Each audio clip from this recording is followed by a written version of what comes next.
what I like to do for my sustainability practices, I try to practice as organically as possible, is not use harsh chemicals or things that can leach into the soil and be uptaken by the root systems of the plants that I'm getting fruits and veggies from.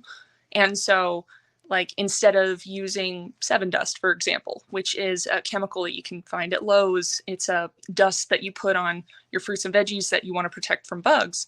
Instead of doing that, I'll go out at night and I mix up, it's a 1-to-4 mixture of vinegar and water with just a little drop of Dawn dish soap in there. And you shake it up and you spray it all over your fruits and vegetables at night when all the pollinators have gone to sleep. And it suffocates all the insects that are otherwise trying to eat all your like foliage on your fruits and vegetable plants.